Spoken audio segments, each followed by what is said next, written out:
Mesdames, Messieurs, bonsoir. Bienvenue dans cette édition spéciale consacrée exclusivement au bilan de 2 ans du CNSP et du Conseil national pour la sauvegarde de la patrie au pouvoir. Un seul titre. 26 juillet 2023, 26 juillet 2025, 2 ans et quelques jours d'exercice de pouvoir d'État pour le Conseil national pour la sauvegarde de la patrie. Beaucoup de réalisations à mettre à son actif durant ces 2 ans. Sécurité, diplomatie, éducation, santé, autant de secteurs et bien d'autres sur lesquels nous allons revenir au cours de cette édition. Cela dit, à l'entame de cette édition spéciale, les relations diplomatiques bilatérales et multilatérales, la souveraineté, l'indépendance, la fierté, la sécurité et le développement sont les fondements de la nouvelle diplomatie nigérienne depuis l'avènement du CNSP au pouvoir le 26 juillet 2023. Une diplomatie basée également sur la diversification des partenaires de Pékin à Kigali, de Washington à Rabat. Le Niger est resté droit dans ses bottes pour affirmer et imposer son identité et sa vision en tant que pays souverain qui aspire en toute légitimité à la prospérité. Retour sur les grands événements diplomatiques et a marqué le 2 ans du CNSP au pouvoir avec Abari Amiti.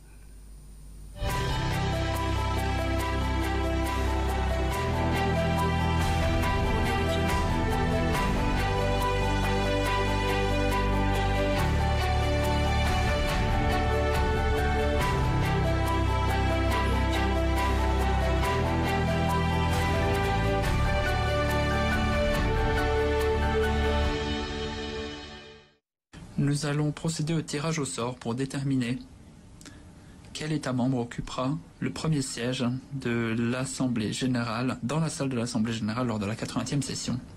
Conformément à la pratique établie, le secrétaire général tirera un nom d'un État membre depuis une boîte où figurent les États membres de l'Assemblée générale. L'État qui sera tiré occupera le premier siège dans la salle de l'Assemblée générale. Et ensuite, les autres pays suivront dans l'ordre alphabétique anglais, tout en prenant en considération les dispositions de la résolution ES 10/23 du 10 mai 2024. Et le même ordre sera suivi dans les grandes commissions. J'invite le secrétaire général à procéder au tirage au sort.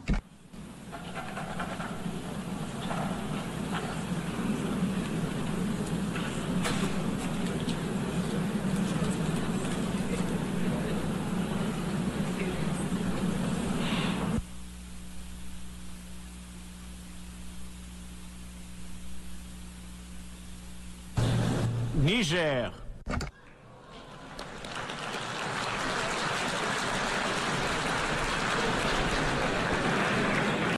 Cette consécration naturelle de première place tirée au sort par le secrétaire général de l'Organisation des Nations Unies, ONU, Antonio Guterres, pour la 80e session de l'Assemblée générale des Nations Unies, le Niger fier, honoré et en tête de peloton diplomatique.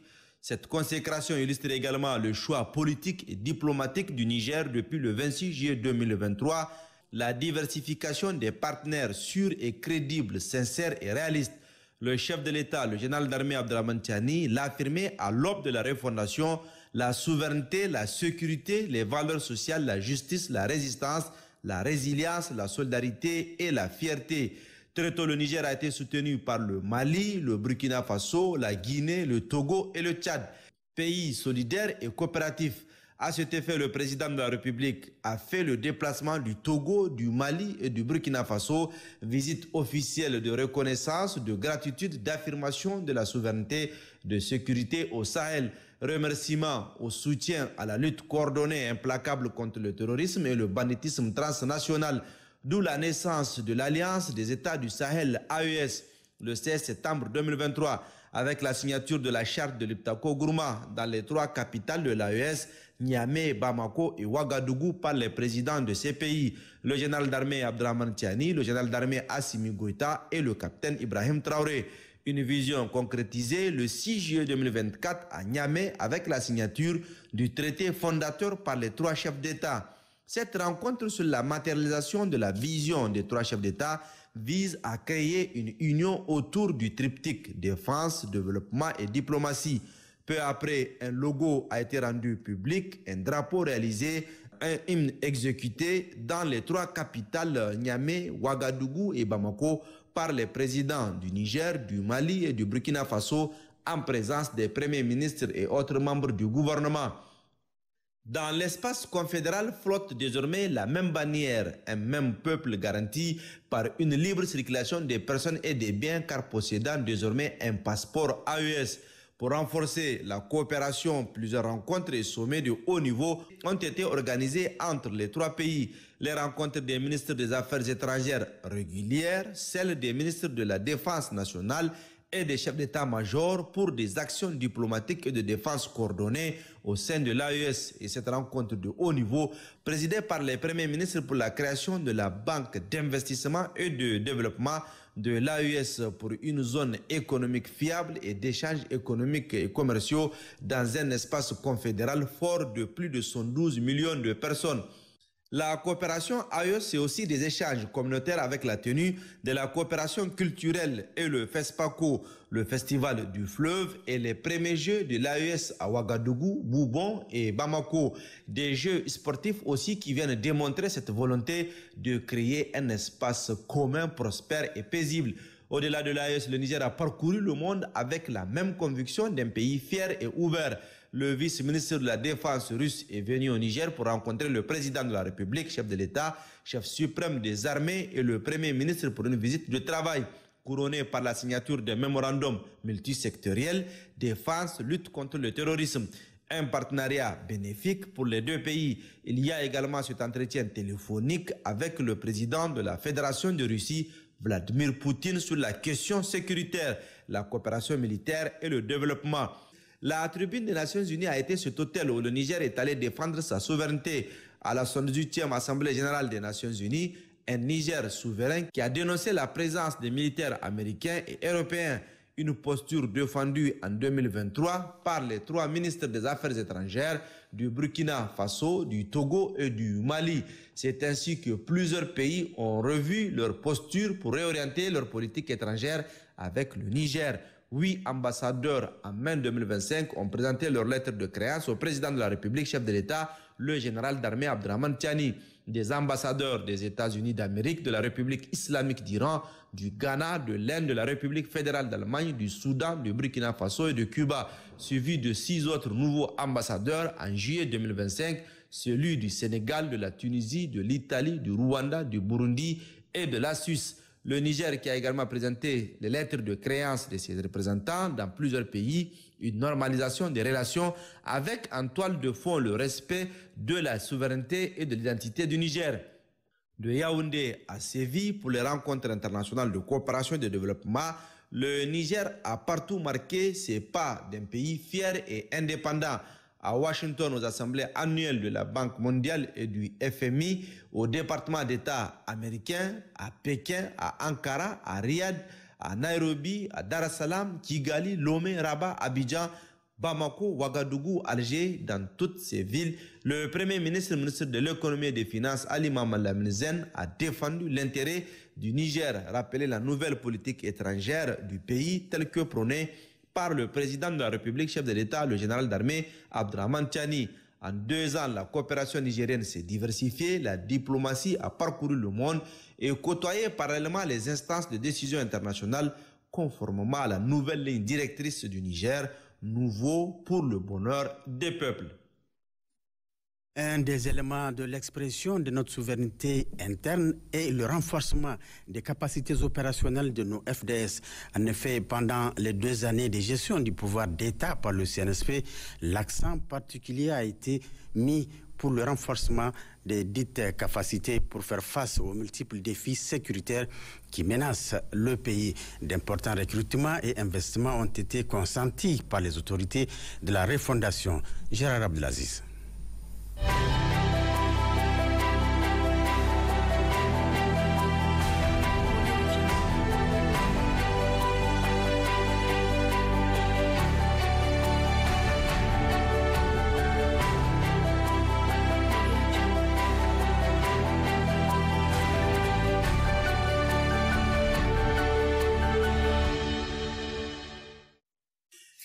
y a un domaine auquel les autorités de la refondation accordent un intérêt tout particulier, c'est bel et bien celui de défense-sécurité, du fait que non seulement la détérioration de la situation sécuritaire est l'une des principales raisons de l'avènement du CNSP au pouvoir le 26 juillet 2023 et que sans sécurité, aucun développement n'est possible, mais aussi en raison de la tentative d'agression de notre pays par la CEDEAO.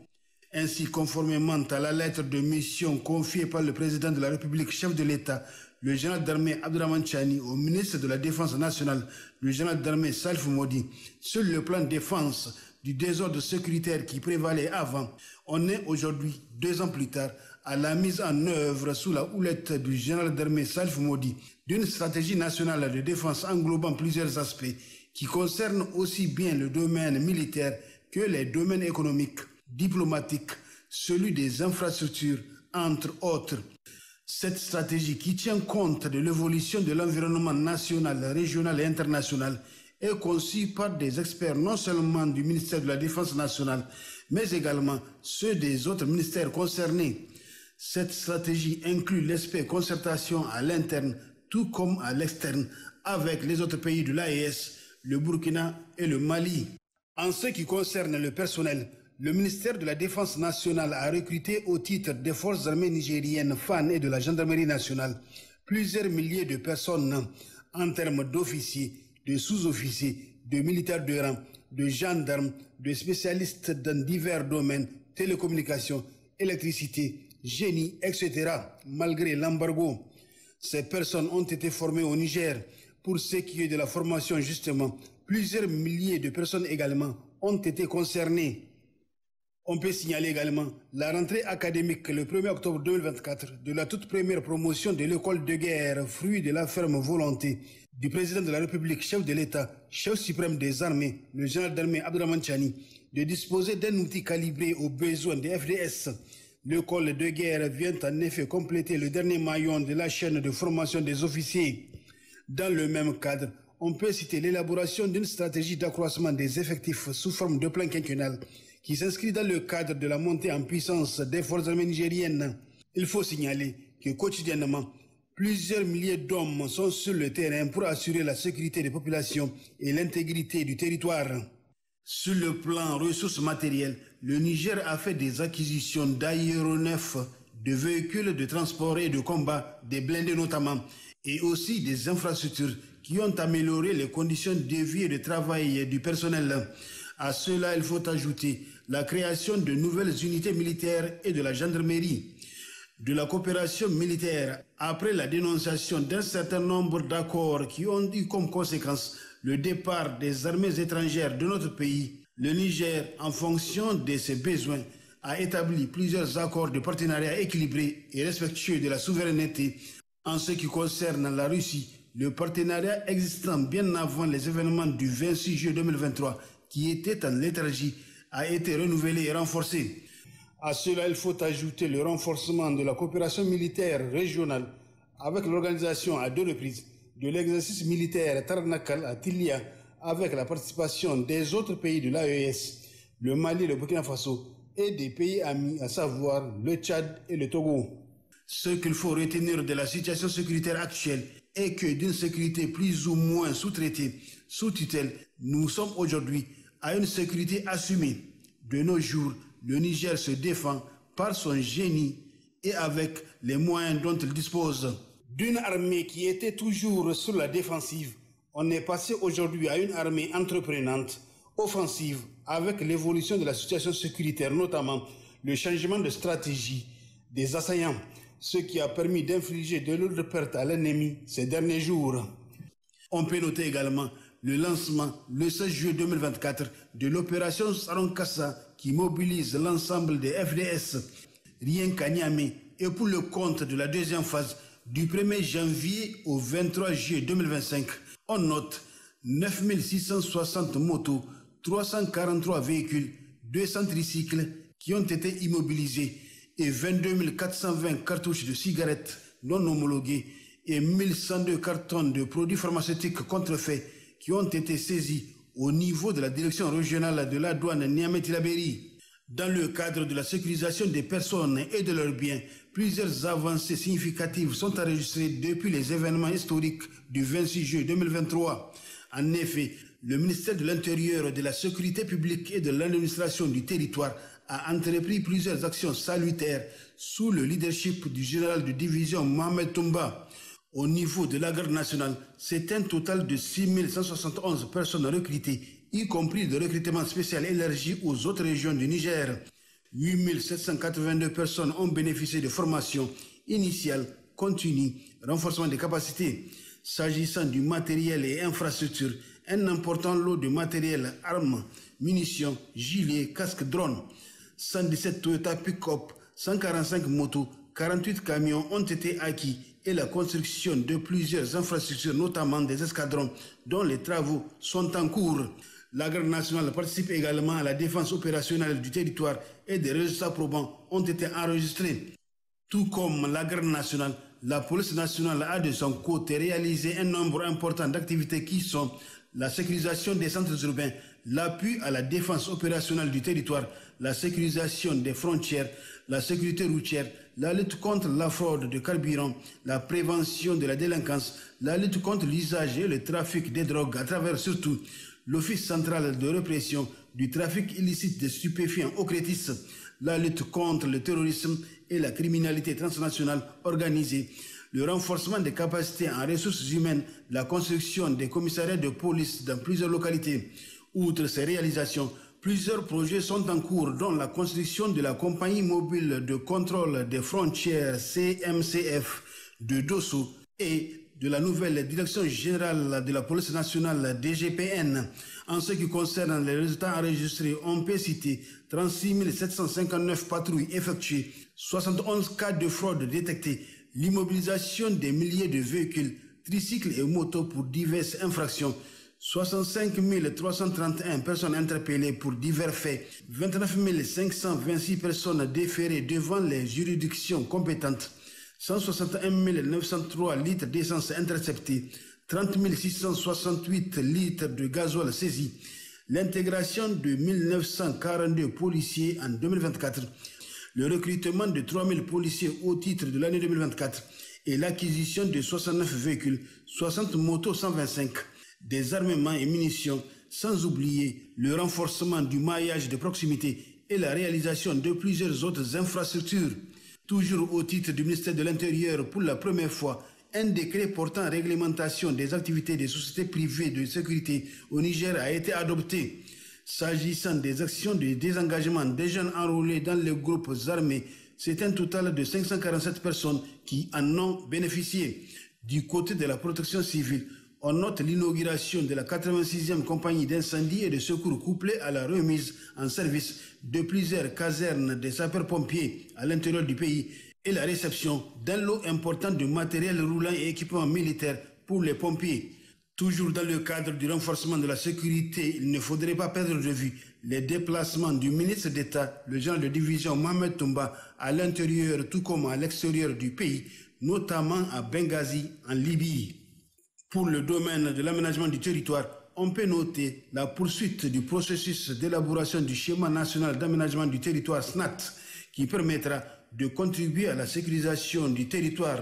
En ce qui concerne le domaine des ONG et associations de développement, des efforts d'accompagnement et de recadrage des interventions des ONG et associations de développement ont permis de corriger certaines insuffisances et d'améliorer la gouvernance du secteur.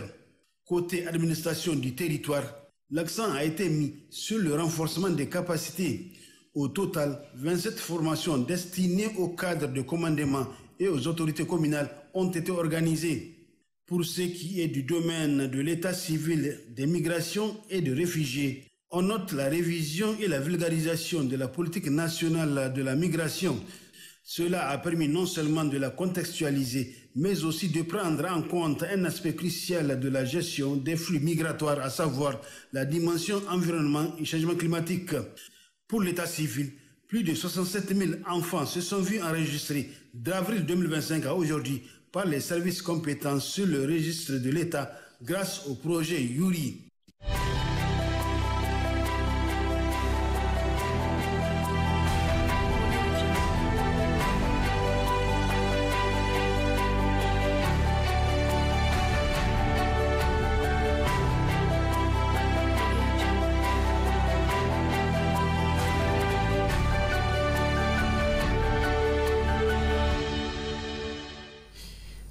Le CNSP, on le sait, tire sa légitimité du soutien de son peuple. Les 2 ans du CNSP au pouvoir ont été marqués par une mobilisation continue des populations nigériennes de toutes les contrées du Niger. Cette mobilisation autour des idéaux des autorités de la refondation s'est traduite et continue à se traduire par des prières collectives et des déclarations de soutien à travers l'ensemble du pays. Nana Mariam El Hadji Moutari.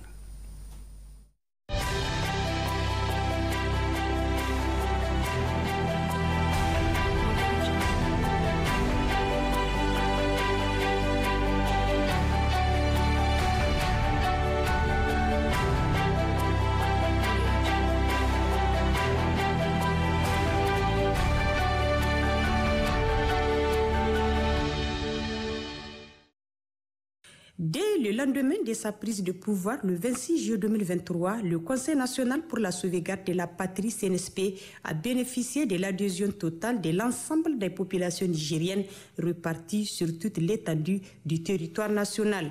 Ce soutien inconditionnel des populations était légitime et justifié au vu de la dégradation du climat sécuritaire et de la détérioration du tissu économique et social. Ce sont là, entre autres raisons, qui ont poussé jeunes hommes et femmes à se mobiliser comme un seul homme pour soutenir les idéaux des héros de la refondation avec à leur tête le général d'armée Abdourahmane Tchani. L'on se souvient aujourd'hui encore de la résistance monstre manifestée pendant 30 jours, précisément la période du mois de septembre 2023 au niveau du rond-point Escadrille de Niamey qui avait successivement pris les noms de place de la résistance puis place Taranakal, autrement dit l'amour de la patrie en tamashek. C'était l'époque où la quasi-totalité des organisations de la société civile avaient élu domicile à cet endroit. La nuit, les jours, ni le vent, ni la pluie, encore moins la canicule, rien n'a entravé pendant une seconde l'élan de mobilisation de ces populations qui s'adonnaient régulièrement aux prières collectives, invocations, al-Qunut et autres actes de dévotion.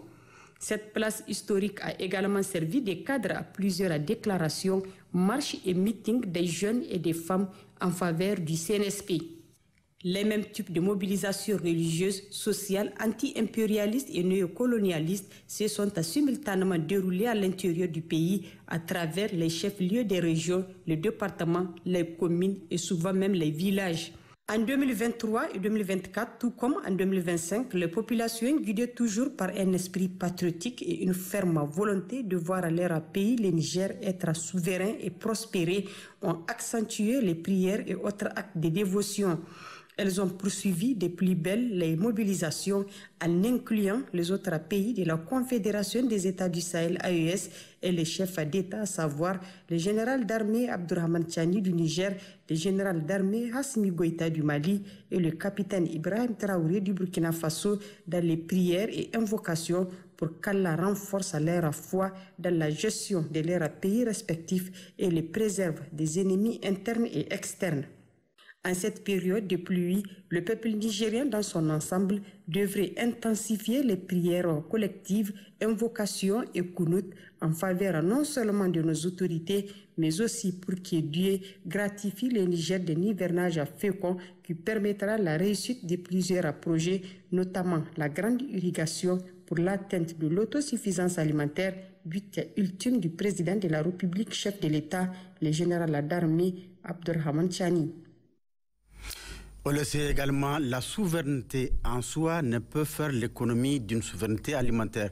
Pour ce faire, le CNSP a mis un accent particulier sur le développement de l'agriculture et de l'élevage autour de l'initiative présidentielle du programme Grande Irrigation, un programme en cours de mise en œuvre dans toutes les régions du pays avec déjà des résultats tangibles. Moussa Hamani.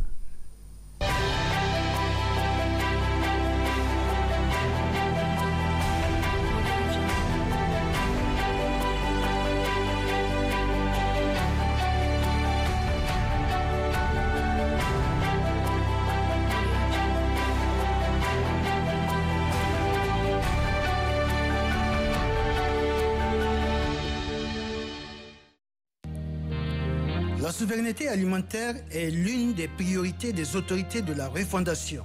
et la nouvelle vision du général d'armée Abdrahmane Tchani, président de la République, chef de l'État et du gouvernement, c'est de changer de paradigme en repensant les voies et moyens pour rendre l'agriculture nigérienne plus performante, plus résiliente et durable. Et ceci à travers la production sur place des denrées alimentaires de base. C'est justement dans cette perspective que les efforts du ministère de l'Agriculture et de l'Élevage ont été orientés vers le développement des cultures irriguées, notamment la grande irrigation à travers la maîtrise des eaux souterraines, en plus de l'accompagnement sur le développement des cultures sous pluie. D'où l'élaboration du programme de la grande irrigation, PGI, qui est en cours de mise en œuvre dans toutes les régions du pays. Il vise l'aménagement de 21 200 hectares supplémentaires de terre et la réhabilitation de 10 000 hectares et des actions d'accompagnement. Le programme Grande Irrigation est financé par l'État à hauteur de 128 170 320 000 francs CFA pour réaliser 8 000 hectares de nouveaux périmètres, réhabiliter 3 700 hectares de périmètres existants et mener des actions d'accompagnement à travers le contrat plan pluriannuel entre l'État et l'Office national des aménagements hydro-agricoles, ONAHA. En dehors de l'État, la Banque mondiale contribue significativement à ce programme global de grande irrigation par la réalisation de 5 600 hectares de nouveaux aménagements hydro-agricoles, la réhabilitation de 2 600 hectares, mais également l'aménagement de 9 900 hectares de petits périmètres irrigués, dont 700 hectares pour la production fourragère dans le cadre spécifique de mise en œuvre du programme d'appui au développement des cultures irriguées et à l'intensification de la production animale. Il faut retenir qu'après la campagne des cultures irriguées 2024-2025, l'on a constaté avec l'accompagnement de l'État un accroissement de plus de 11% des superficies mises en valeur par rapport à 2023-2024, ce qui a induit un accroissement de plus de 6% de la production irriguée en équivalent céréalier comparé à l'année dernière. En plus, à la faveur des pluviométries en 2024, les données collectées montrent qu'au plan national, le disponible céréalier, soit 4 896 647 tonnes, issues de la production pluviale, permet de couvrir les besoins de 4 669 006 tonnes en céréales sèches, à savoir le mil, le sorgho, le maïs et le fonio. D'où cet excédent de 227 631 tonnes. Un résultat positif à seulement quelques mois de mise en œuvre de ce programme.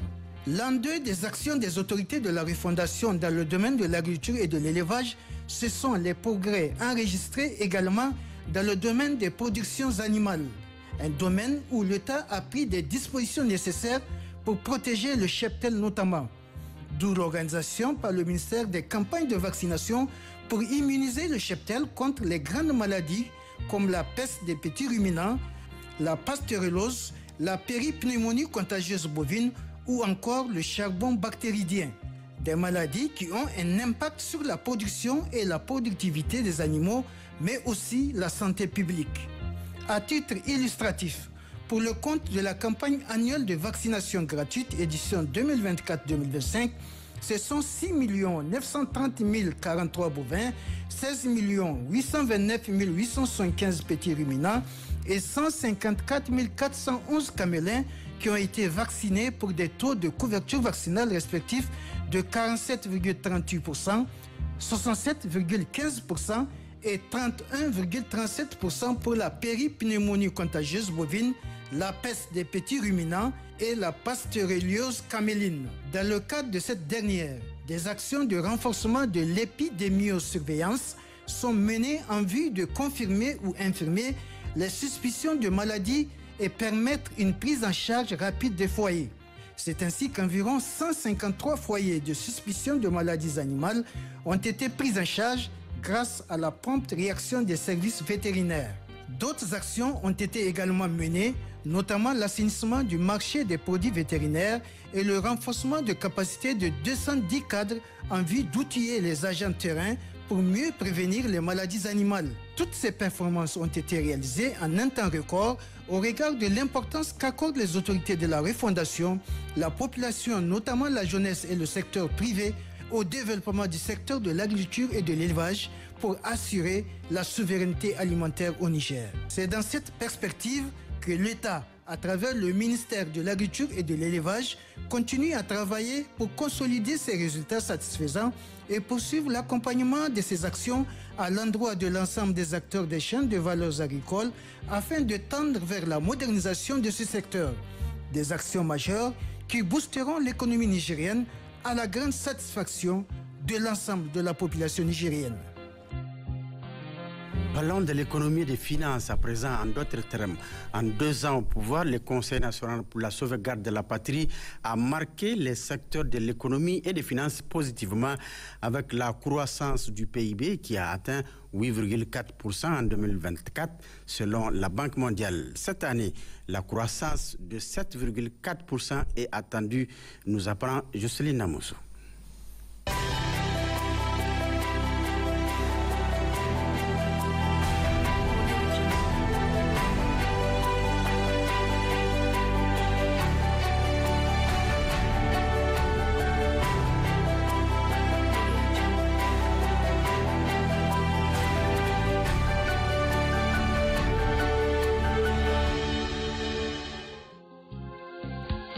L'économie et la finance sont 2 concepts étroitement liés, mais distincts. L'économie se concentrant sur la production, la consommation et la distribution des biens et services, tandis que la finance traite de la gestion de l'argent et actifs financiers. L'économie du Niger, reposant donc principalement sur l'agriculture, qui occupe 71% de la population et contribue à hauteur de 44,6% au PIB, a été priorisée par le Conseil national pour la sauvegarde de la patrie CNSP à travers le programme Grande Irrigation 2024-2027. Un programme colossal avec un budget indicatif de 520 milliards de francs CFA dont l'avantage est de booster la productivité agricole, augmenter les revenus des producteurs et la sécurité alimentaire. Un programme qui se poursuit activement cette année 2025 avec l'augmentation significative des surfaces irriguées et la production du riz. Toujours dans le volet économie, le CNSP a réduit le prix du carburant à la pompe, notamment l'essence et le gasoil, de 540 francs CFA à 499 francs CFA pour l'essence et de 668 francs CFA à 618 francs CFA pour le gasoil. Le prix du riz a aussi baissé, passant de 17 000 à 13 500. Toujours pour améliorer le pouvoir d'achat des Nigériens, le prix du ciment est réduit de 35%, passant de 90 000 à 55 000 francs CFA à Niamey, variant de 51 000 à 59 000 francs CFA en fonction des autres régions du Niger. L'autre décision salvatrice du CNSP à fort impact économique, c'est la réduction de 50% des coûts de soins dans les formations sanitaires, notamment pour les consultations curatives des personnes de plus de 5 ans, la mise en observation des malades, les hospitalisations, les examens de laboratoire, les examens d'imagerie et les actes médico-chirurgicaux. Le CNSP a également retiré les frais de forfait à vie payés par les patients effectuant la dialyse qui est de 150 000 francs CFA et rendu gratuit les accouchements. Sur le plan de la finance, depuis l'avènement du CNSP à aujourd'hui, le paiement des salaires de la fonction publique et des forces de défense et de sécurité a été assuré, de même que la bourse des étudiants. Le Niger, qui s'est ainsi crédibilisé, a attiré les partenaires qui s'étaient retirés du pays. C'est ainsi que la Banque mondiale a repris son partenariat avec les autorités.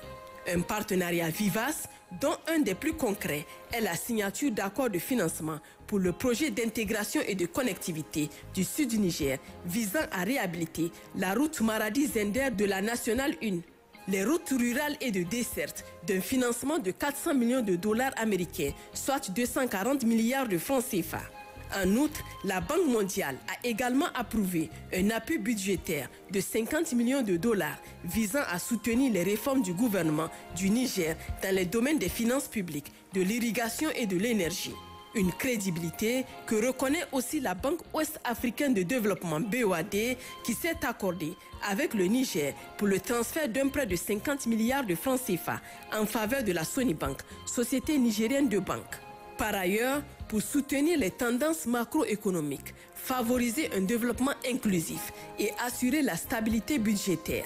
Le budget 2025, initialement fixé à 3033,33 milliards de francs CFA, a été revu à 2749,55 milliards de francs CFA, soit une baisse de moins 9,36%. Le gouvernement nigérien respecte ainsi son engagement à améliorer la mobilisation des ressources intérieures, à mettre en œuvre une stratégie efficace de gestion des revenus pétroliers et à renforcer la transparence et la qualité des dépenses publiques. Le Conseil national pour la sauvegarde de la patrie, attentif aux préoccupations du peuple, a pris d'importantes mesures pour renforcer la résilience des Nigériens face aux conséquences des mesures injustes et inhumaines imposées au Niger au lendemain de l'avènement du CNSP au pouvoir. Le secteur du commerce et de l'industrie a amorcé une nouvelle dynamique en dépit de toutes ces privations dont le Niger a fait l'objet.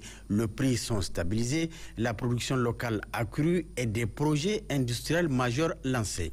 C'est ce qu'Aïchatou nous apprend.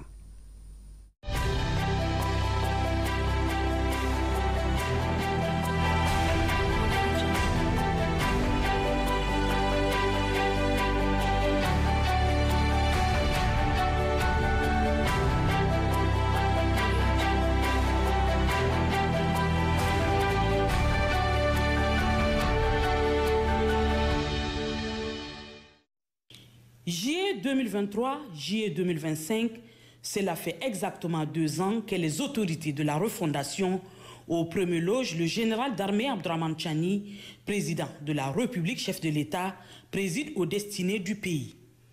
2 ans qui sont marqués par les lourdes sanctions infligées à notre pays par les institutions régionales.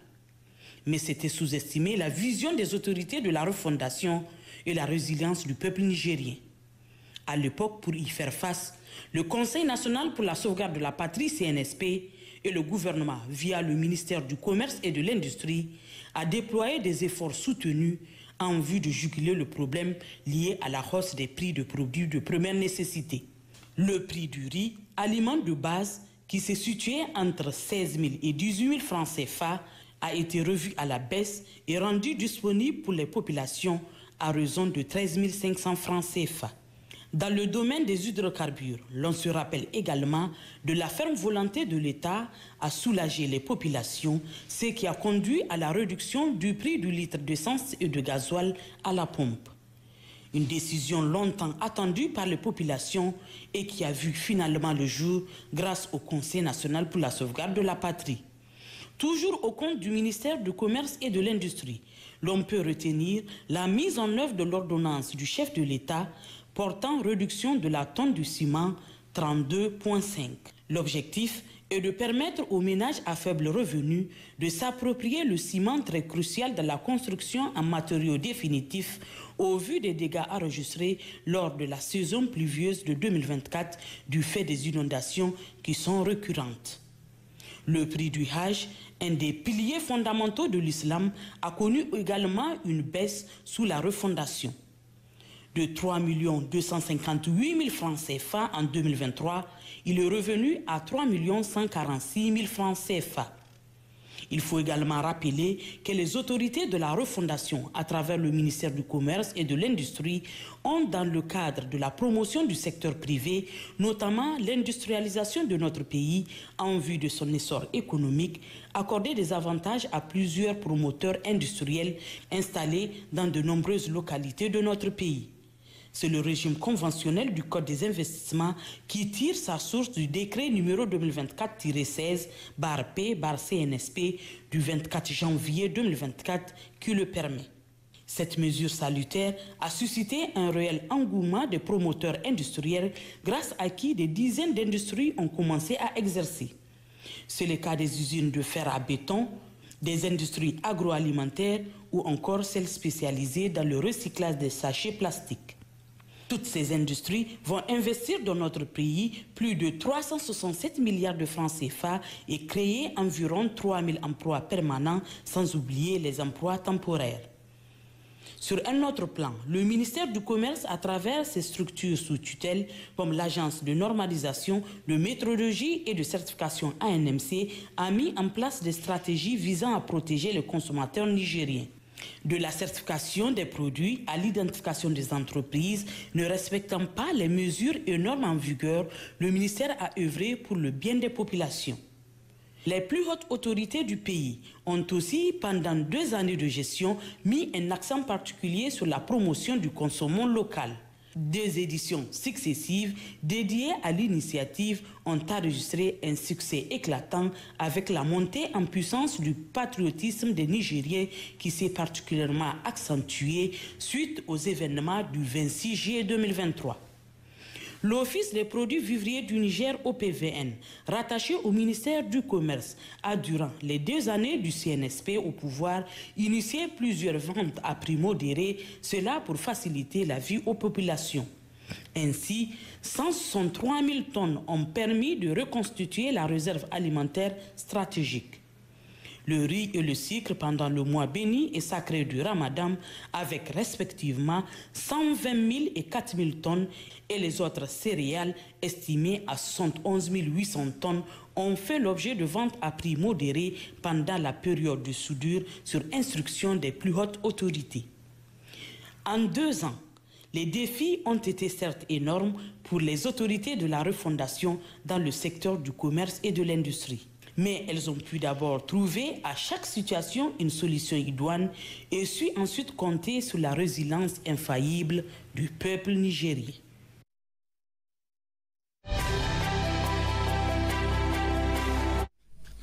Le système éducatif nigérien porté par les autorités de la refondation affiche aujourd'hui une stabilité remarquable. Les grèves sont fortement en baisse. De nouvelles salles de cours ont été construites et ou réhabilitées et des réformes rigoureusement étudiées ont été mises en œuvre. Ces avancées témoignent de l'abnégation des acteurs éducatifs et des résultats probants aux examens nationaux. Ce dynamisme, conjugué à la volonté des autorités de la refondation, on redonne à l'école nigérienne ses lettres de noblesse. Ce soir, notre reporter dévoile l'état de ces renouveaux scolaires. Commentaire Rachida Senjori.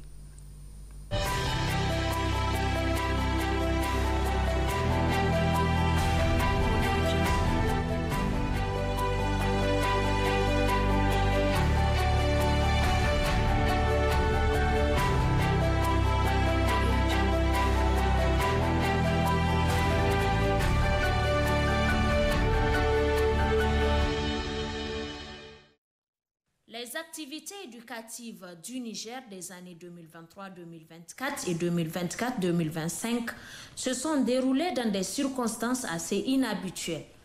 Comprenez par là l'arrivée au pouvoir du Conseil national pour la sauvegarde de la patrie CNSP.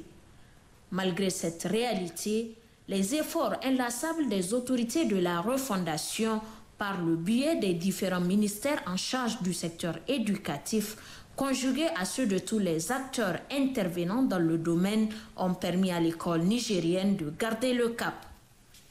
En effet, en prônant tous pour un enseignement de qualité, des réformes des programmes scolaires ont été initiées ou réétudiées.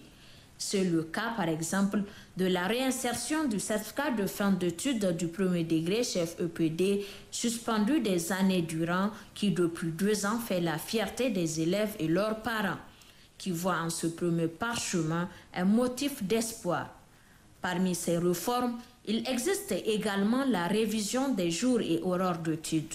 Il s'agit notamment de la suppression des cours du samedi matin pour les collèges et lycées, de même que la réorganisation des horaires de cours pour les cycles préscolaires et secondaires. Aussi, pour adopter l'apprentissage scolaire aux réalités nigériennes, le recours aux langues locales a été une méthode acceptée par tous. À l'actif du CNSP toujours, la construction de nouvelles salles de cours et la rénovation de classes ou établissements pour certains pour repenser la scène éducative.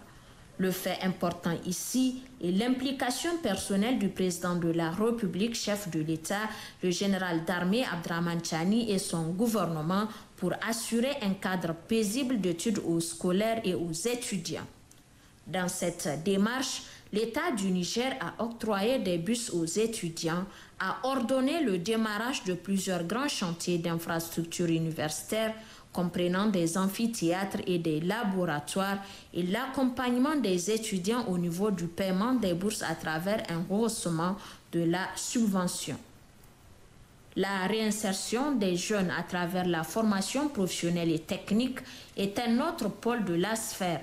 Dans cette perspective, les autorités de la refondation, sous l'impulsion du général d'armée Abdraman Chani, l'on peut citer aisément la création de centres de formation, la réhabilitation d'anciens centres ou encore le renforcement de leurs capacités opérationnelles dans des filières qui répondent aux aspirations des jeunes surtout. Ainsi, dans ces multiples centres qu'on retrouve dans les 8 régions du pays, des jeunes sont formés dans la pratique de l'éducation familiale, l'agro-sylvopastoralisme, la menuiserie, la plomberie, la couture, la maroquinerie, l'électricité bâtiment et le métallique. Et s'il y a un succès qui ne se dément pas durant les 2 ans de gestion du Niger par les autorités de la refondation, c'est bien la bonne organisation et le bon déroulement des différents examens sur toute l'étendue du territoire national, malgré le contexte sécuritaire difficile dans certaines localités. Le certificat de fin d'études du premier degré CFEPD, le certificat de qualificatif professionnel CQP, le brevet d'études professionnelles BEP, le certificat d'aptitude professionnelle CAP, le brevet d'études du premier cycle BEPC, le baccalauréat et le brevet de technicien supérieur BTS. Justement, pour parvenir à ces résultats, l'apport des uns et des autres a été salvifique. La résilience et le dévouement du corps enseignant dans un contexte de souveraineté, la compréhension et l'acceptation des réalités du moment par les scolaires sous l'égide de l'USN, autant de facteurs glorifiques qui caractérisent aujourd'hui l'école nigérienne. Même si des défis subsistent dans le secteur éducatif, des méthodes et stratégies concourant toutes au même but, offrir un enseignement de qualité aux élèves et étudiants pour une année réussie et concluante, tout en demeurant fidèles aux valeurs sociopolitiques du Niger, ont permis d'aboutir à l'évidence actuelle des choses dans le paysage éducatif du Niger.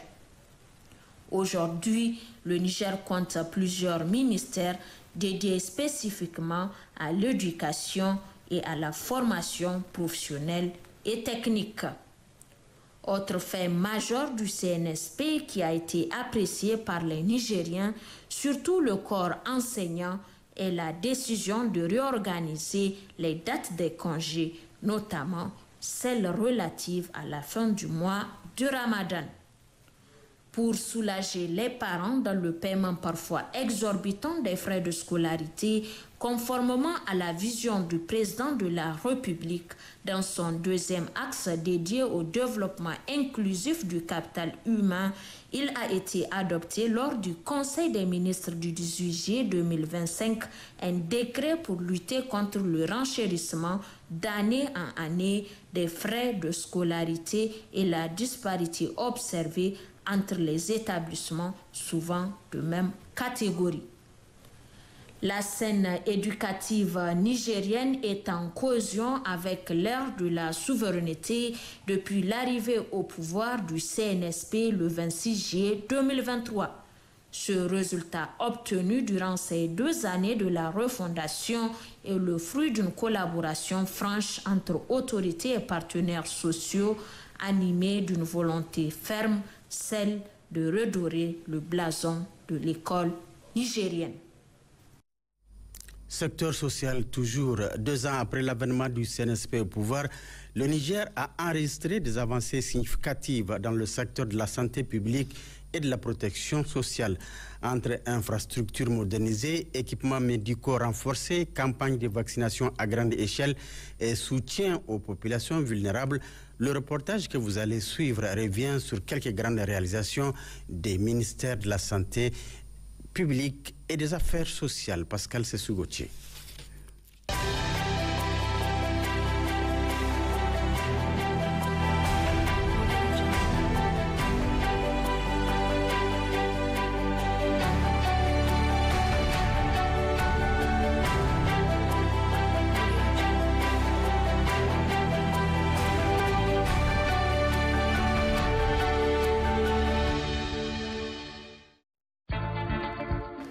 Depuis l'arrivée du Conseil national pour la sauvegarde de la patrie, CNSP, un vent nouveau souffle sur le pays. 2 années d'efforts soutenus ont profondément transformé des secteurs essentiels de la vie nationale. En première ligne, la santé et les affaires sociales. À travers tout le territoire, des avancées concrètes et palpables témoignent d'une volonté affirmée de replacer l'humain au cœur de la gouvernance. En 2 ans, ce sont de nouveaux hôpitaux de district, des centres de santé intégrés et des cases de santé qui ont vu le jour là où le besoin était urgent. Mieux encore, la réduction de 50% des coûts des prestations des soins dans les formations publiques de santé. Elle concerne les consultations curatives des personnes de plus de 5 ans, la mise en observation des malades, les hospitalisations, les examens de laboratoire, les examens d'imagerie et les actes médico-chirurgicaux. Par ailleurs, les accouchements sont gratuits et désormais, pour la dialyse, les patients n'auront plus à consulter le forfait à vie qui est de 150 000 francs CFA. Toujours dans le cadre de l'amélioration de vie et de santé des populations nigériennes, un téléthon a été organisé, chose qui a permis de réunir une somme importante devant contribuer significativement dans la lutte contre le décès maternel et périnatal évitable au Niger. Les cas de santé ont été modernisés, résultat des soins accessibles là où hier il fallait parcourir des kilomètres pour être pris en charge. Le personnel soignant a été renforcé, des agents ont été recrutés pour faire face à un certain nombre d'urgences. Le matériel a suivi. Des ambulances, toutes neuves, sillonnent aujourd'hui les régions les plus enclavées, appuyées par des motos et des véhicules tout-terrain. Haute prouesse, une campagne nationale de vaccination sans précédent a permis de toucher des dizaines de milliers d'enfants dans les zones isolées. Les grands hôpitaux bénéficient d'équipements de pointe, Niamey, Maradi et Zender, des scanners de dernière génération, des appareils de radiographie. Le Centre national de lutte contre le cancer de Niamey se voit doté d'un appareil haut de gamme qui prend en charge le traitement des cancers par radiothérapie à l'aide de l'accélérateur linéaire. Des laboratoires fonctionnent à nouveau grâce à une volonté politique claire de rendre au système de santé sa capacité de diagnostic. Le Niger veut aller plus loin en matière de santé avec la promotion de la télémédecine, d'où la création de la direction e-santé au niveau du ministère de la Santé et de l'Hygiène publique. L'État a su faire preuve d'innovation avec justement la réorganisation de la chaîne d'approvisionnement des médicaments longtemps perturbée grâce à des nouveaux circuits et des partenariats stratégiques. Ainsi, le Niger peut être fier de répondre de manière efficace devant un certain nombre de pathologies. L'inclusion sociale a franchi un cap décisif. Des familles en situation de précarité, des personnes vivant avec un handicap, des enfants en situation de vulnérabilité ont bénéficié de programmes d'appui ciblés. Le ministère en charge de l'action sociale agit désormais en profondeur et en proximité. Des formations, des aides sociales, l'alphabétisation, l'accompagnement individuel, un filet de solidarité se tisse, appuyé par des travailleurs sociaux actifs sur le terrain. Ainsi, dans chaque région, des actions concrètes restaurent la dignité et l'espoir. 2 années de gestion du pouvoir par les autorités de la refondation, 2 années de transformation, la santé se relève, les liens sociaux se resserrent, le pays se construit dans le respect de la dignité et l'engagement envers les plus vulnérables. Ce qui hier semblait impossible devient réalité. Ce n'est qu'un début. Oui, ce n'est qu'un début. Les secteurs de l'équipement, des infrastructures, de l'urbanisme et de l'habitat ne sont pas laissés à marge parmi les préoccupations majeures des autorités de la refondation durant ces 2 années. Grâce à plusieurs projets réalisés et finalisés à Niamey et à l'intérieur du pays, beaucoup de villes donnent des aspects de modernité. Lawale Moutari Manesara.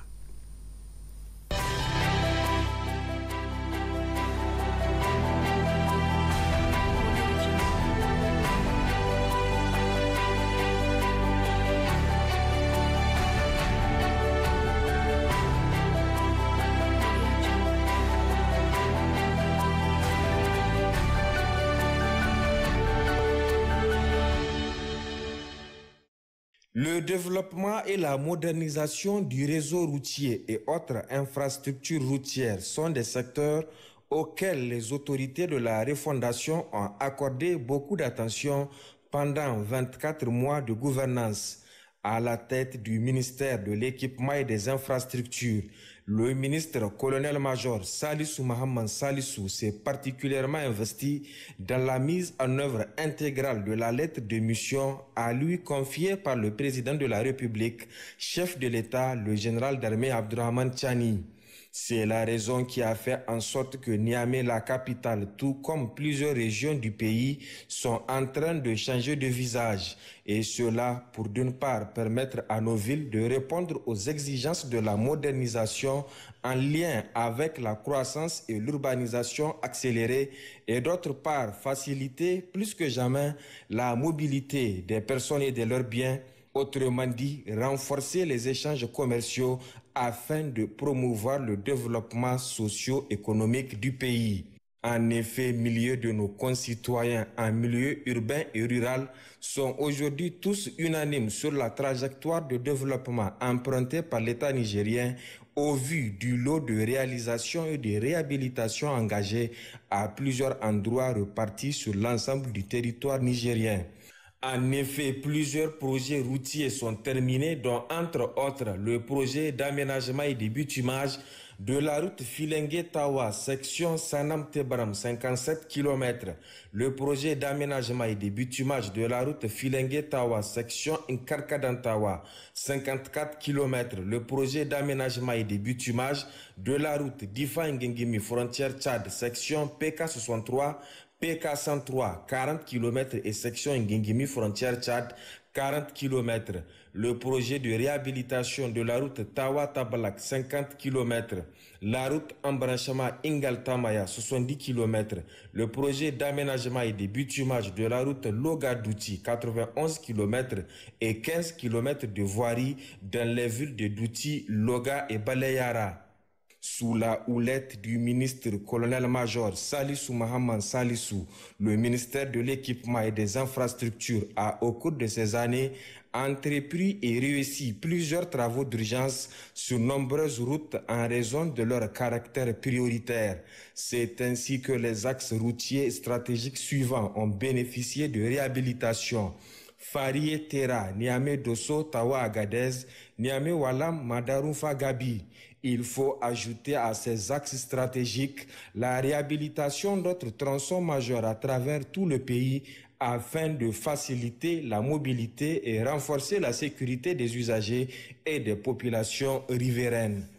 En matière de désenclavement des zones rurales, quand l'on jette un regard rétrospectif, l'on se rend compte immédiatement des avancées significatives enregistrées et qui ont permis le développement des zones rurales. Le ministère de l'équipement et des infrastructures a sur ce plan réalisé 130 km de routes rurales reparties entre les régions d'Agadez et de Tillabéri avec 65 km chacune. Il y a lieu de préciser à cet effet qu'un vaste programme d'études techniques est en cours afin de garantir une mise en œuvre efficiente des projets de routes rurales. Là, c'est 271 km de routes rurales qui ont fait à ce jour l'objet d'études techniques achevées, dont 184 km pour les régions de Dosso, Maradi et Tawa et 87 km pour les régions de Tawa et Agadez. Ces actions témoignent de l'engagement réel des plus hautes autorités de la refondation à renforcer la connectivité rurale, qui est aujourd'hui un levier fondamental pour un développement équilibré et durable. Lorsqu'on essaie de s'intéresser à la capitale Niamey, l'évidence reste frappante et convainc même les esprits les plus sceptiques. Rares sont en effet les grandes voies fréquemment empruntées qui n'ont pas ou qui ne font pas l'objet de travaux d'amélioration ou de restauration. Les cas de la voirie urbaine de Niamey et ceux de la Corniche Gamkale sont assez édifiants. Et pour ne plus revivre les événements liés aux inondations de 2024, c'est un chantier colossal qui a été engagé en vue de reprendre, de corriger et de renforcer les ponts de Soreille et de Sagagourou. Le ministre colonel-major Salissou Mahaman Salissou suit l'évolution des travaux de très près avec des visites régulières sur les sites. Il faut enfin rappeler, en ce qui concerne toujours le ministère de l'Équipement et des Infrastructures, qu'en droite ligne des objectifs fixés par la refondation, le ministre colonel-major Salissou Mahaman Salissou a diligenté des audits rigoureux qui ont permis de réduire drastiquement les coûts de certains projets. En termes de perspective et avec le soutien total du président de la République, chef de l'État, le ministre colonel-major Salissou Mahaman Salissou et les cadres de son ministère étudient la faisabilité des projets de ports secs à Dosso et Agadez et des initiatives ferroviaires pour relier le Niger aux autres pays de la Confédération de l'Alliance des États du Sahel. Au titre du ministère de l'Urbanisme et de l'Habitat, le ministre colonel Abdul Kadri Amadou Daouda s'est attelé depuis sa nomination à la tête du ministère à poursuivre la mise en œuvre du projet 15 000 parcelles à Bangoula. Dans le cadre de ce projet, l'on note à ce jour plusieurs avancées, parmi lesquelles les dispositions d'acquisition du site qui ont été intégralement assurées et les plans de remodelage finalisés et implantés. 1432 demandeurs sont déclarés éligibles à l'issue de la première campagne de souscription. 714 clôtures construites et réceptionnées, des travaux de voirie primaire et secondaire à la charge du promoteur qui ont été réalisés dans le premier bloc de 3000 parcelles. En plus de Bangoula, le ministre colonel Abdul Kadri Amadou Daouda s'est beaucoup intéressé aux 882 logements de la Garde nationale du Niger, aux 155 logements de la cité diaspora, ainsi que les 1000 logements de la cité de la refondation 6 à Soreil. L'on ne peut pas évoquer les actions du ministère de l'Urbanisme et de l'Habitat sans insister sur la réforme du système cadastral et le renforcement des mesures de lutte contre les fraudes foncières. Un comité technique a déjà été créé afin de mettre en place une base de données numériques et géoréférencée des domaines publics de l'État. Sous le leadership du colonel Abdul Kadri Amadou Daouda, le ministère de l'Urbanisme et de l'Habitat prévoit à court, moyen et long terme plusieurs réformes juridiques concernant la tarification des loyers, les relations entre bailleurs et locataires, cela pour améliorer la gestion du foncier au bénéfice des populations. En seulement 2 ans de gouvernance, les plus hautes autorités de la refondation, au premier chef, le président de la République, chef de l'État, le général d'armée Abdraman Chani, au vu des résultats si haut évoqués, ont transformé de façon substantielle le secteur de l'équipement et des infrastructures et celui de l'urbanisme et de l'habitat au profit de nos quelques 28 millions de concitoyens. Suite de cette édition spéciale, la conception, l'élaboration, la mise en œuvre, le contrôle et le suivi des politiques nationales en matière de communication, des postes et de l'économie numérique en relation avec les structures concernées constitue la principale mission du département en charge du secteur. Depuis l'avènement du CNSP au pouvoir, les secteurs des télécommunications et des nouvelles technologies de l'information ont été marqués par des actions concrètes qui boostent réellement les secteurs. Faisons le point avec Hawa Maman.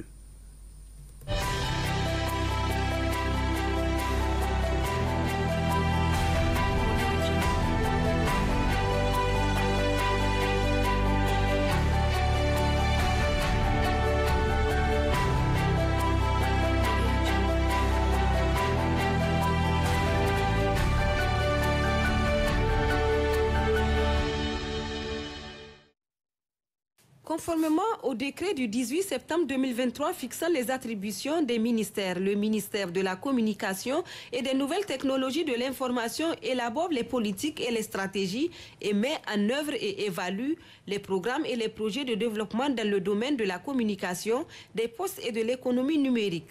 Et conformément aux orientations de la lettre de mission à lui confiée par le président de la République du Niger, chef de l'État, le général d'armée Abdraman Chani, le ministre de la Communication et des Nouvelles Technologies accompagne les institutions et autres structures de l'État pour la réalisation de leur e-stratégie, L'on note l'envoi d'une lettre circulaire du ministre aux autres ministres, les invitant à mettre en place le mécanisme d'élaboration de leur stratégie sectorielle digitale, suivi d'une rencontre avec les secrétaires généraux et les directeurs des études de la programmation des ministères et institutions sur la nécessité d'élaborer des stratégies digitales sectorielles. C'est en ce sens que le ministère a apporté un appui à plusieurs institutions de l'État dans le cadre de l'élaboration de leur stratégie et plan de communication, dont le ministère en charge de la santé publique. Des visites terrain ont été effectuées par le ministre pour s'enquérir des conditions de travail des agents et apporter son soutien moral. La grande première dans l'histoire du numérique au Niger, c'est l'organisation de la première édition de la Semaine nationale du numérique, SENUM 2024. Depuis 2009, l'Union africaine avait demandé à tous les États membres d'organiser une semaine du numérique afin de mener des réflexions sur la place des technologies de l'information et de la communication dans le développement économique et social. Ce n'est qu'avec l'arrivée au pouvoir du Conseil national pour la sauvegarde de la patrie, 15 ans plus tard que cette requête de l'Union africaine s'est vue matérialisée au Niger. L'événement ayant regroupé environ 3000 participants du 18 au 20 avril 2024 à Niamey a été un franc succès.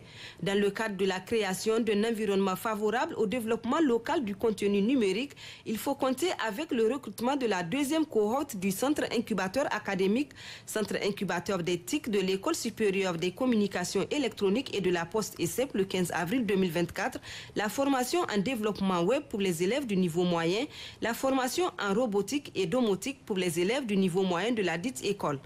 Il faut le souligner, les projets concrets réalisés par les étudiants ont permis de promouvoir l'entrepreneuriat, de renforcer leurs compétences et de développer des partenariats avec le monde socio-économique.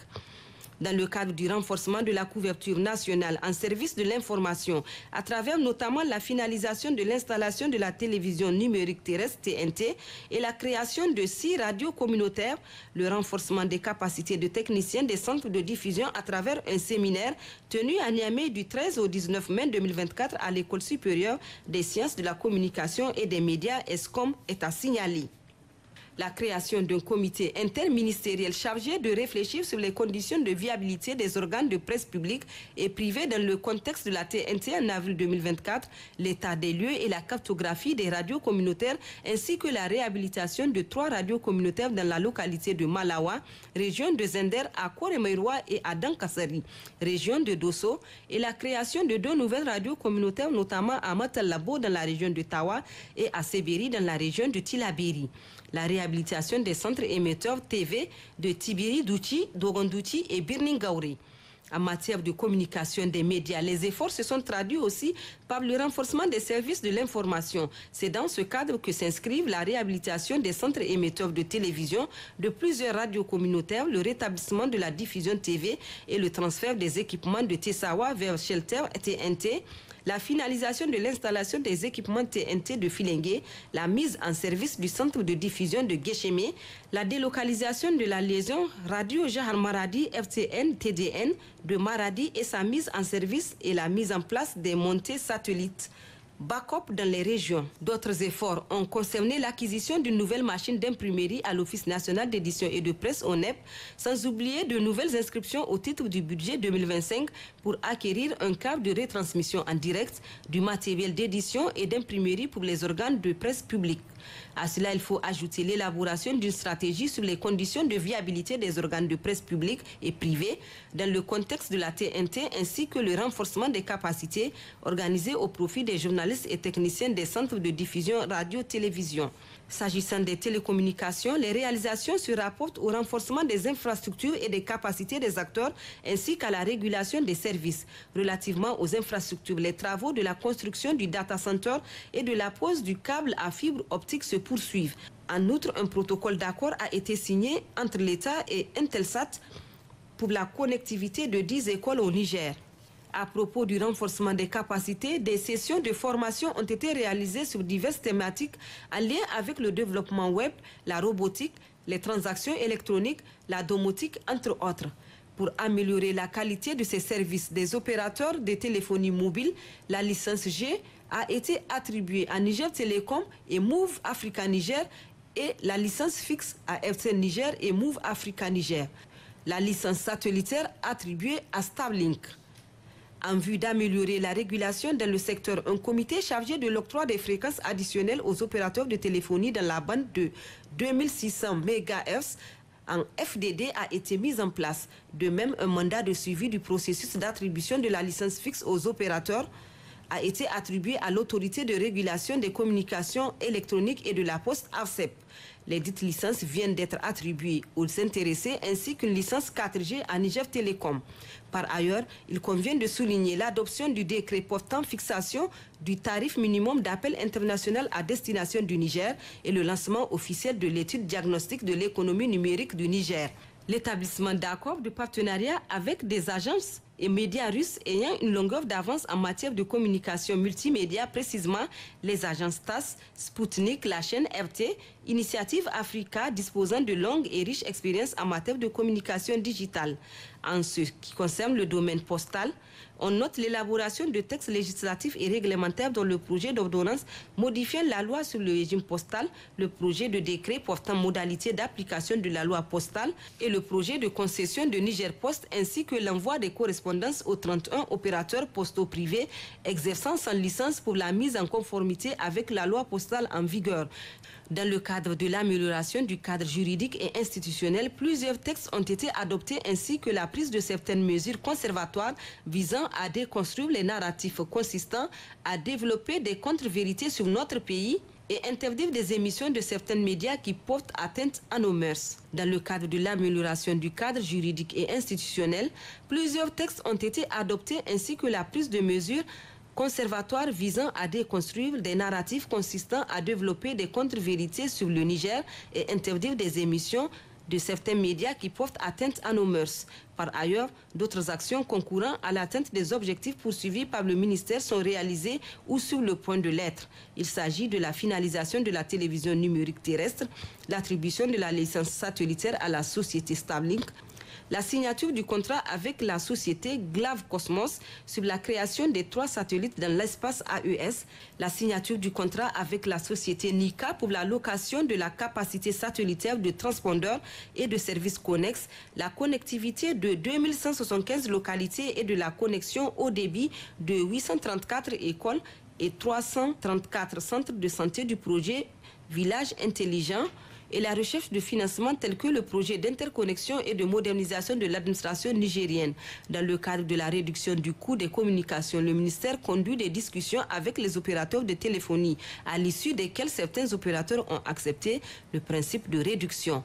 Toutes ces réalisations entrent dans le cadre de l'amélioration des conditions de vie des populations en lien avec la communication et l'accès aux nouvelles technologies de l'information.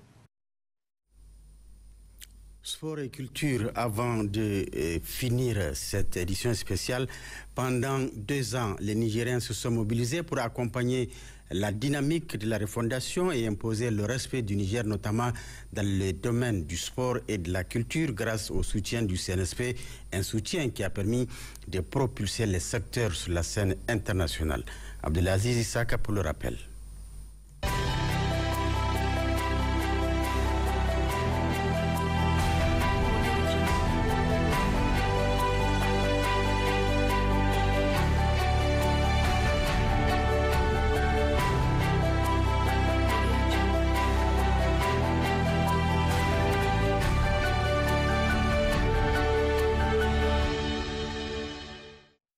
Au Niger, depuis l'avènement du Conseil national pour la sauvegarde de la patrie, le 26 juillet 2023, c'est un vent de renouveau qui couvre le pays.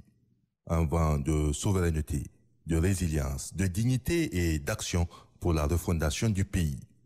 Sous l'égide du général d'armée, président de la République, chef de l'État, Abdraman Chani, le pays, à travers ses filles et fils, se mobilise, s'organise et s'affirme aux yeux du monde comme un État libre et souverain qui se développe chaque jour un peu plus malgré les obstacles de tous ordres.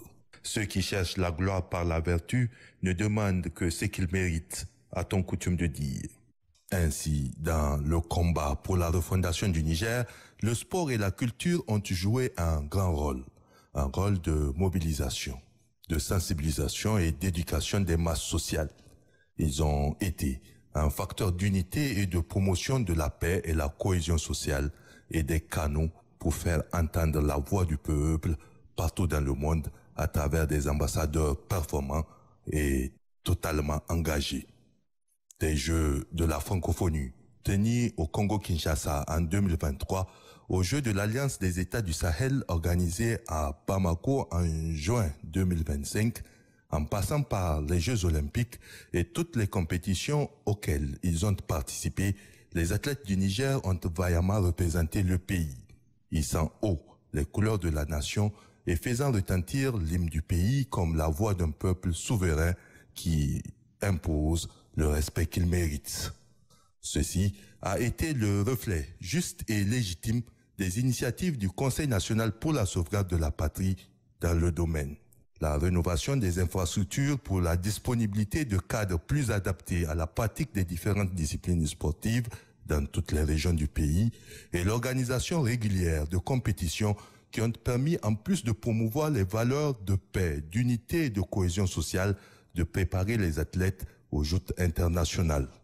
En effet, le gouvernement, à travers le ministère de la Jeunesse et des Sports, a régulièrement financé l'organisation de championnats nationaux dans toutes les disciplines sportives et favorisé l'organisation de compétitions régionales, départementales et communales, ce qui a permis, particulièrement au niveau de la lutte traditionnelle, sport, roi, de préparer les athlètes et de réussir les éditions du sabre national, notamment à Agadez et à Doutro, avec la mobilisation et la participation au profit du Fonds de solidarité pour la sauvegarde de la patrie à hauteur de 100 millions de francs CFA à la suite de l'édition de Dosso. Une première. Un des parents jadis pauvres de la nation s'est retrouvé être un des plus grands contributeurs à l'effort de mobilisation de fonds pour la lutte pour la sauvegarde de la patrie, grâce à une gestion plus rigoureuse, plus adaptée, mais surtout grâce à l'éveil de conscience citoyenne et patriote porté par le Conseil national pour la sauvegarde de la patrie. C'est ainsi que dès les premières heures de la lutte, les artistes se sont investis dans le mouvement à travers des créations engagées et inspirées. Et si on pouvait visiter les consciences des soldats français délogés de l'escadrille, on pouvait y entendre leur voix, leur musique et voir leur détermination, tant ils les ont empêchés de dormir. Au même moment, et de bonne guerre, ils se sont fortement engagés dans le soutien aux forces de défense et de sécurité nigériennes dans la lutte contre le terrorisme. Pour soutenir le développement du secteur de la culture, le Conseil national pour la sauvegarde de la patrie a fortement investi dans la réhabilitation des infrastructures, la formation des artistes et le financement de projets et événements culturels, ainsi que l'organisation de grands événements nationaux, comme le Prix d'Angomou, la Semaine de la parenté à plaisanterie, la Semaine Al-Ada, Tamamoumou et Miss Niger, entre autres. Les actions du Conseil national pour la sauvegarde de la patrie dans les domaines du sport et de la culture favorisent l'émergence et le rayonnement de la jeunesse, pilier de la refondation, ainsi que la valorisation des œuvres artistiques et la promotion d'une identité culturelle qui promet les valeurs sociales du pays. La nomination d'un ministre jeune au ministère de la Jeunesse et des Sports et d'un leader religieux au ministère de la Culture et de la Refondation traduisent cette volonté qui annonce un Niger debout et totalement refondé. Voilà qui met fin à cette édition spéciale sur le bilan de l'an 2 du CNSP au pouvoir, un bilan qui n'a pas évoqué les secteurs des mines, énergie et pétrole sur lesquels nous allons évidemment revenir demain dans notre grande édition du soir. Un grand merci à toute l'équipe et à la rédaction de Télé Sahel qui m'ont permis de vous présenter cette édition. Et quant à vous, je vous dis merci d'avoir suivi. Allô, au revoir.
Mardi 29 juillet 2025, le Premier ministre de la République du Congo foule le sol burkinabé. Au pied de l'avion, son homologue burkinabé Rim Talba Jean-Emmanuel Ouedraogo, accompagné par plusieurs membres du gouvernement et des présidents d'institutions.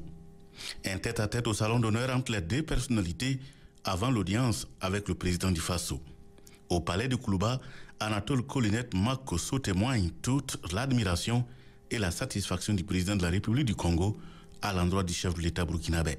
Le président apprécie fortement l'engagement, le dynamisme et la combativité du président du Faso, qui lui font penser effectivement à son propre engagement il y a de cela quelques années, parce que lui-même est arrivé aux affaires pratiquement dans les mêmes circonstances de défi et pratiquement avec la même tranche d'âge. Et il peut comprendre les défis auxquels sont confrontés les autorités burkinabées. Les défis se résument à garantir la stabilité, l'intégrité du territoire et la consolidation de la paix, ainsi que les actions de développement. Là-dessus, les autorités burkinabées peuvent compter sur celles de la République du Congo. Le président Denis Sassou Nguesso nous a donc chargé de transmettre aux autorités burkinabées ce message de soutien, de réconfort, et nous a demandé de les rassurer de sa volonté à accompagner le processus. Le président de la République du Congo nous a aussi chargé de traduire toute sa fierté, toute son admiration pour les efforts qui sont en train d'être déployés ici dans le cadre des réformes qui sont engagées dans le domaine de l'agriculture, dans le domaine de l'économie, dans le domaine du social, mais surtout dans le domaine des infrastructures. Parce que pour le président, ce sont ces infrastructures qui nous permettront d'aller vers la zone de libre-échange africaine. Ce sont ces infrastructures qui, une fois bien construites, bien organisées, une fois qu'on aura émaillé le territoire national de ces infrastructures, on pourra parvenir à une véritable intégration des peuples. Parce que pour notre continent, il faut réussir l'intégration des peuples. Les échanges au cours de cette audience portent également sur la demande de la République du Congo auprès du président du Faso de soutenir sa candidature portée par Edouard Firmin Makoto au poste de directeur général de l'UNESCO. Monsieur Firmin Matoko est un cadre chevronné, avec une certaine expérience et une certaine ancienneté acquise au sein de l'UNESCO. C'est donc un cadre maison. Et comme nous l'a dit le président du Faso, en ce moment où le monde traverse des périodes d'incertitude, en ce moment où nous avons certains États qui se désolidarisent de cet instrument important de cohésion internationale, de consolidation de la paix, il faut qu'il y ait des cadres chevronnés, il faut qu'il y ait des cadres expérimentés pour essayer de relever le défi de la concorde. Il a parcouru l'Afrique en temps de guerre, en temps de paix, en temps d'incertitude. Il a parcouru le Sahel, il a travaillé dans le Sahel, et il n'y a aucune raison que les populations du Sahel, les populations du Faso ne puissent pas suivre la voie tracée par le président du Faso en appuyant cette candidature. L'émissaire du président de la République du Congo ressort heureux car, dit-il, il a bénéficié de l'oreille attentive du président du Faso, le capitaine Ibrahim Traoré.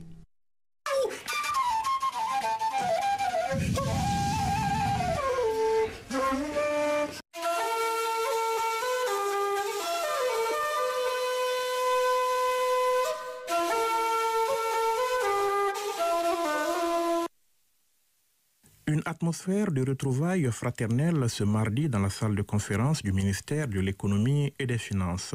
Les visages sont familiers puisque l'on se côtoie ici depuis plusieurs mois déjà. D'un côté, la forte délégation russe en visite au Mali avec à sa tête le ministre russe de l'énergie et de l'autre 7 membres du gouvernement malien et leurs proches collaborateurs sous la supervision du ministre de l'économie et des finances. Les 2 chefs d'équipe sont co-présidents de la commission intergouvernementale Mali-Fédération de Russie. Cette commission qui a vu le jour lors de la récente visite à Moscou du président de la transition générale d'armée, Assimi Goïta, dans le but d'accélérer la mise en œuvre des projets en cours et d'explorer d'autres domaines de coopération. 3 sujets essentiels étaient à l'ordre du jour de la rencontre. Il s'agit notamment de la validation des sous-commissions de travail, de celle des volets stratégiques de la coopération et du suivi concret des projets en cours. Pour ce qui concerne les sous-commissions de travail, les parties ont convenu d'en mettre en place 7 au total. D'entrée de jeu, nous avons pu régler toutes les questions liées à la création des sous-commissions. Il y a 7 sous-commissions qui sont créées et qui couvrent l'ensemble des secteurs du développement économique social. En matière de volet stratégique de la coopération et de suivi des projets en cours, l'ensemble des domaines qui ont fait l'objet de signatures de mémorandums ont été passés au peigne fin. L'énergie et les mines, les transports et les infrastructures, l'enseignement supérieur, la recherche scientifique, les télécommunications, mais aussi les échanges commerciaux et la sécurisation des investissements. Il a été question d'agriculture aussi, avec notamment le projet de développement de la culture du coton pour passer à une production de 2 millions de tonnes de coton-graines par an, ainsi que la transformation de cette matière première avec l'installation intermalienne de 2 filatures. Presque tous les ministres ont été présents au cours de nos discussions aujourd'hui. Cela nous a permis de discuter d'une manière très détaillée les situations dans tous les domaines d'intérêt commun.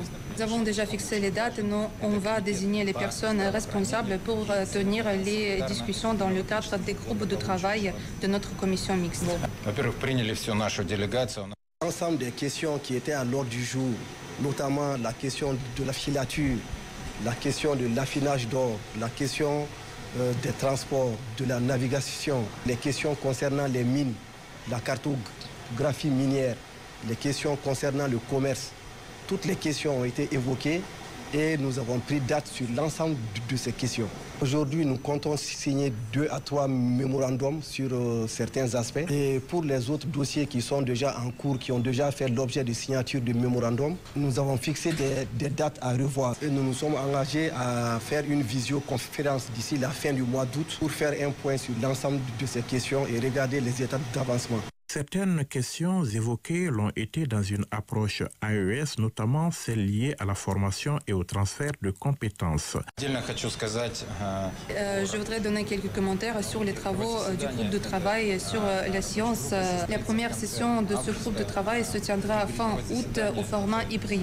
On va organiser une visioconférence et puis à Moscou, on va inviter tous les ambassadeurs des États de l'Alliance du Sahel pour tenir les consultations conjointes.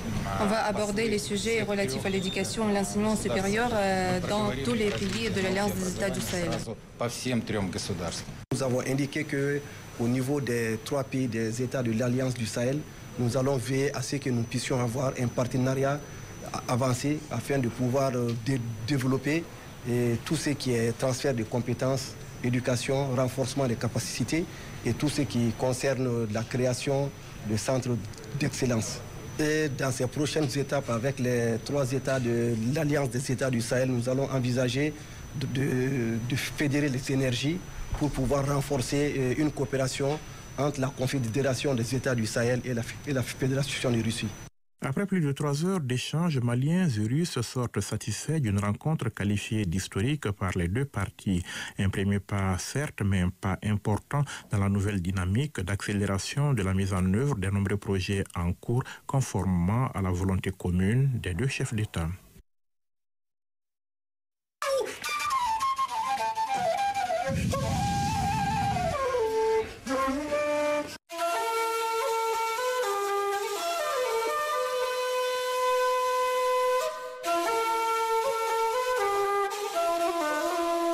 Juge de la régularité constitutionnelle des lois et de la procédure de révision constitutionnelle, juge des libertés et des droits fondamentaux, le Conseil constitutionnel est un acteur clé du système judiciaire burkinabé. En 22 ans de fonctionnement, il a rendu plus de 800 décisions et avis, constituant une belle œuvre jurisprudentielle selon son premier responsable. Pour autant, la vie de l'institution n'est pas un long fleuve tranquille. Il convient de souligner qu'en 22 ans de fonctionnement effectif, le Conseil constitutionnel a connu des fortunes diverses, souvent sollicitées, appréciées avec prudence, critiquées régulièrement et même très sévèrement par les spécialistes, incompris parfois le Conseil constitutionnel burkinabé a toujours été au cœur de la vie de la nation burkinabé, témoin, acteur, arbitre, conseiller et même artisan des grands événements politiques, sociaux, sociétaux et juridiques.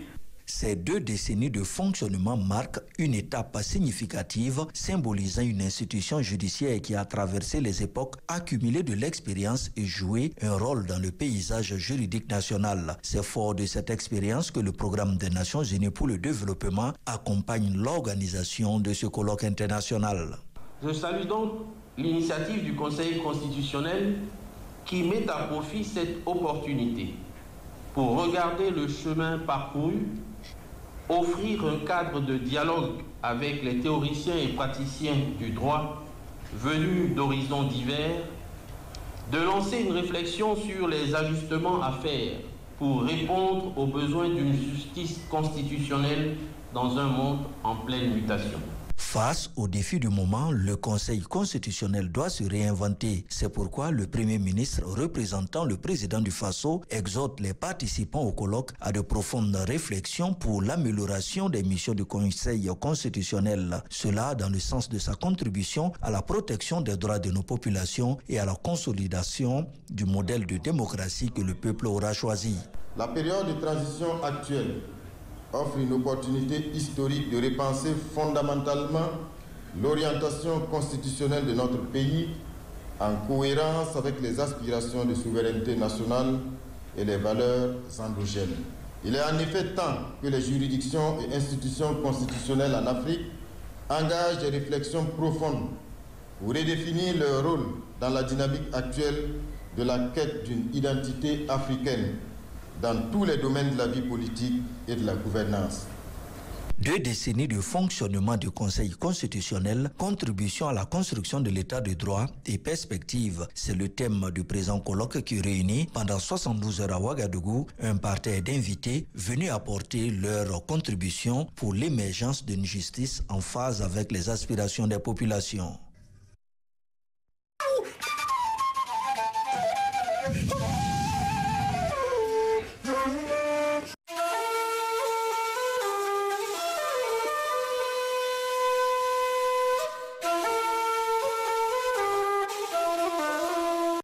Qu'il soit fondé sur un motif personnel ou économique, le licenciement marque la fin d'une relation de travail. Loin d'être un acte arbitraire, la décision de licenciement doit répondre à des procédures équitables et transparentes. Le licenciement, c'est une rupture du contrat de travail à durée indéterminée qui est prise à l'initiative de l'employeur. C'est l'employeur qui décide de mettre fin au contrat à durée indéterminée pour telle ou telle raison. L'employeur doit suivre plusieurs étapes avant de prendre une décision définitive. La première des conditions, c'est la saisine de l'inspection du travail pour un avis sur le licenciement qu'on envisage. Donc, quand on saisit l'inspection du travail, l'inspection a 15 jours pour émettre un avis. Sachant que l'avis émis par l'inspection du travail n'est pas un avis conforme, ce n'est pas un avis qui lie l'employeur. Malgré l'émission de l'avis défavorable de l'inspection, l'employeur peut tout de même décider de licencier. Mais en cas de saisine ultérieure du tribunal du travail, cela va nécessairement aller contre lui s'il y avait un avis défavorable de l'inspection qui était motivé. Au-delà de l'avis de l'inspection du travail, il y a un préavis qui doit être respecté. En fonction de la durée du contrat, de l'ancienneté du salarié, il y a un délai de préavis qui doit être respecté. On dit au salarié, bon, on entend vous licencier à compter de cette date, mais on vous donne 1 mois de préavis pour pouvoir vous réorganiser, chercher du travail. En cas de contestation, les salariés peuvent saisir les services compétents pour vérifier la légitimité et la procédure du licenciement. Si vous sentez que le motif que je vous reproche n'est pas justifié, à ce moment-là, oui, vous avez des recours contre moi. Vous saisissez l'inspection du travail pour dire que vous n'êtes pas d'accord avec le motif qui est invoqué comme motif du licenciement. L'inspection peut appeler l'employeur pour un entretien, pour une confrontation. Si cela n'aboutit pas, vous avez la possibilité de saisir le juge. Vous saisissez le tribunal du travail de Bamako ou des régions pour dire au juge que vous n'êtes pas d'accord avec le motif du licenciement et vous pouvez même réclamer des dommages-intérêts. Les discriminations, qu'elles concernent l'âge, le sexe, l'origine ou les opinions, ainsi que les licenciements sans justification sont considérés comme abusifs, peuvent être contestés en justice. Il faut un motif réel et sérieux parce que si on va chercher des motifs comme par exemple l'incompétence, il faut que ce soit réellement justifié. C'est pour cela qu'on parle de licenciement avec une cause réelle et sérieuse. Si le licenciement est sans cause réelle et sérieuse, il y aura lieu à l'octroi de dommages-intérêts. Après, il appartiendra au juge de dire est-ce que c'est un motif légitime, est-ce que ce n'est pas un motif légitime. Tout cela appartient au juge. Mais dans tous les cas, ce que la loi prévoit, il faut faire les choses dans les règles de l'art. L'indemnité de licenciement est calculée en fonction de l'ancienneté et du salaire du salarié. L'employeur doit respecter les critères légaux pour éviter toute irrégularité. Ce que la loi prévoit, c'est entre 20 et 30% du salaire. Maintenant, si la convention collective qui a vocation à s'appliquer au domaine d'activité, si la convention collective prévoit des pourcentages meilleurs, plus favorables, ce sont ces pourcentages-là qu'on va prendre. Dans tous les cas, dans le cadre d'un licenciement, d'un litige social qui survient, tout ce qui est favorable aux salariés, c'est ce qu'on prend à chaque fois.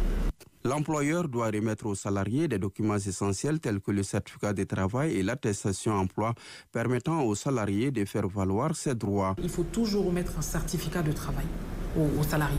On remet un certificat où on ne précise pas le motif du licenciement. On ne précise même pas que c'est suite à un licenciement. On met simplement l'ancienneté du salarié, son nom et les informations qui le concernent. On lui remet le certificat de travail. On lui remet son solde de tout compte. Tout ce qu'il doit au jour où il part de l'entreprise, tout ce qu'on lui doit. Indemnité de licenciement, indemnité de préavis, congé non joui. On calcule tout cela, on lui remet un solde de tout compte et aussi s'il y a une lettre de licenciement qu'on ajoute. La meilleure manière de prévenir un litige, c'est de bien rédiger un contrat. Donc consultez des avocats, faites-vous assister par un conseil qui va vous guider dans l'exécution, enfin dans la signature de votre contrat de travail. Et en cas de survenance d'un litige, comme un licenciement, si vous voulez saisir le tribunal du travail, faites-vous assister par un avocat, c'est toujours mieux. Une bonne connaissance des droits liés au licenciement est cruciale. Elle permet d'éviter d'éventuels contentieux, souvent coûteux pour l'employeur.